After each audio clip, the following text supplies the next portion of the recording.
Feudalism in Western Europe was a politico-economic system that created a social fabric with military obligations. It produced a set of manners and norms, like chivalry, and spawned an elegant form of literature that helped Europeans capture and develop pride in their histories. But for the mass of the populace, it was quite oppressive, and by the end of the medieval period, it had run its course. Let's take a closer look.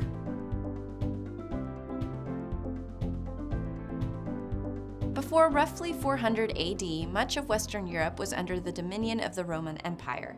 At this point, the empire had already been divided into western and eastern parts by Diocletian, whose reign ended in 305. But by the early 5th century, that division was becoming permanent. The eastern part prospered and eventually took the mantle of Roman authority, whereas the western part declined under repeated invasions from foreign tribes and officially ended in 476. These tribes, under the collective designation Germanic, though they didn't necessarily originate in what is now Germany, had their own local laws under their own rulers that didn't answer to a centralized authority in Rome. To maintain power and to forestall any attempt to usurp his authority, a Germanic king would grant lands to his nobles in return for their pledging military support when the king summoned it. By the latter part of the 8th century, the most successful practitioner of the system was a Frankish ruler named Charlemagne, who built an empire that covered a significant, though truncated, portion of the former Western Roman Empire. Through a concerted, highly detailed legal system and a centralized spy service, Charlemagne verified that nobles throughout the empire were obeying his authority. In return for these nobles lending him the support of their soldierly retainers, known as knights, the Frankish ruler allowed the nobles to own allotments of land within the empire. This Frankish version of feudalism was the blueprint for the version that steadily took hold throughout much of Western Europe. At its core, the system was not only a hierarchy of relationships that included military obligations, but also an economic system based solidly on agriculture. The king offered protection and, to the nobles, sections of land known as manors or fiefs. Because of its agricultural base, feudalism in Western Europe took hold most widely in areas that were then primarily rural, including Germany, England, and the northern part of France. The glue that held feudalism together was the oath of fealty, or loyalty, in essence, a promise of faithful service to one's higher up in the feudal hierarchy. Fealty was itself impressed upon the participants with the help of religion. It was arranged through a formal ceremony called homage, reminding a man that divine retribution would come his way if he broke the oath. The authority of the king under feudalism, meanwhile, was validated by divine right, which alleged that God had granted kings the discretion to control and dispose of their lands as they saw fit. Because a king's legitimacy depended on the rest of the kingdom believing he genuinely had this right and wasn't just saying so, many monarchs throughout the medieval period actively sought and received official sanction for divine right from the papacy in Rome. The Catholic Pope, in essence, was seen and utilized as a conduit for granting the divine right of kings. Charlemagne made use of this institution when in December of 800 he was crowned emperor by Pope Leo III. Moving down the feudal hierarchy, the next tier consisted of the nobles. As recipients of land from a king, which they either owned or leased, nobles were known as vassals, and of course their lords were their kings. As part of their oath of loyalty to the king, the vassal nobles had the specific obligation to render military protection through provision of armies, which included heavily armed cavalry soldiers who were their vassals, otherwise known as knights.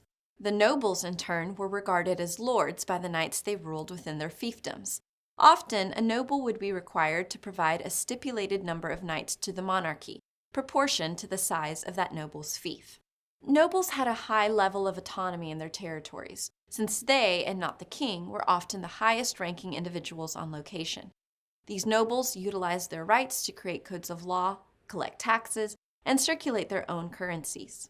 They served as mediators, or judges, in hearing and deciding on disputes in all of these areas and in approving marriages of subjects, though in the more important criminal and civil cases, the king reserved the sole right to judge. Intriguingly, another class of individuals which had rights equal to those of the nobles under feudalism was the clergy of the Roman Catholic Church. They too received fiefs from the monarchs, based themselves in elegant houses, gained revenue from the lands, were required to furnish fighting men for the king's defense, and sat as judges in legal cases in their jurisdictions. As the Middle Ages went on, the ranks of the nobility and royalty right below the king overlapped with the clergy. There were prince-bishops who wielded enormous power. Below the nobles, as I mentioned, were the knights. They didn't universally own land. Usually the knights who owned land were those in particularly large fiefdoms, too large even for a noble to govern. Knights who were granted fiefs of their own had often shown their mettle in some way, for instance by fighting bravely in battle. They had to collect taxes, fight on behalf of their lords, and provide soldiers from their lands, if they owned them, when ordered.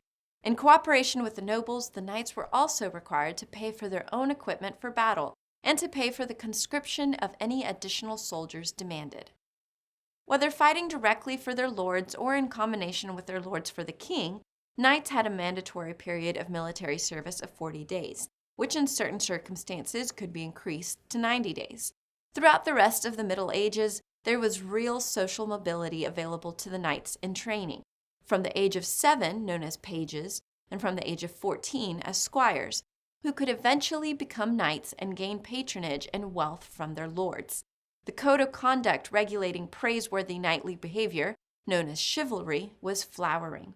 Knights used it to develop and promote the identity and ideals of their class through mock military encounters called tournaments. With monetary winnings from these tournaments, knights could augment their revenues and then buy lands or increase the size of lands already held, paving a way into the nobility. The revenues levied by lords and knights came from the lowest part of the feudal hierarchy, the peasants. Much of the peasantry consisted of serfs, agricultural laborers banned from leaving the land of their lord without their lord's permission. Those peasants who weren't serfs and therefore had a measure of freedom could be and were often conscripted as infantry soldiers to join the cavalry detachments of nobles and knights.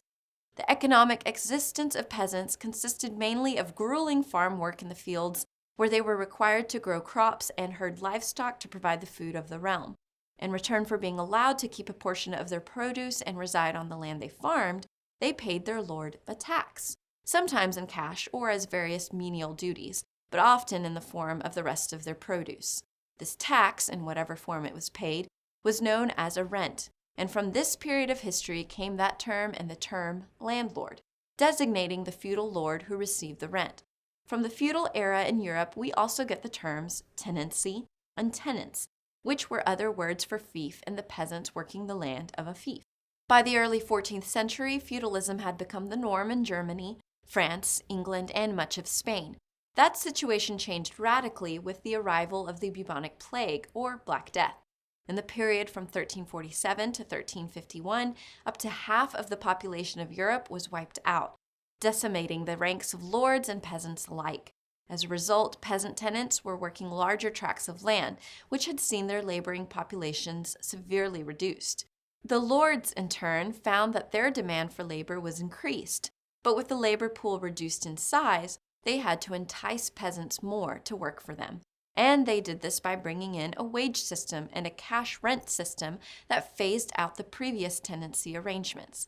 With wages came financial independence, and with financial independence came the real possibility of moving from an agricultural fief into a town or city to become a skilled craftsperson. It was at this point that feudalism began rapidly receding in Western Europe, and society was gaining a new fluidity as the early capitalist structures of the Renaissance began to take form.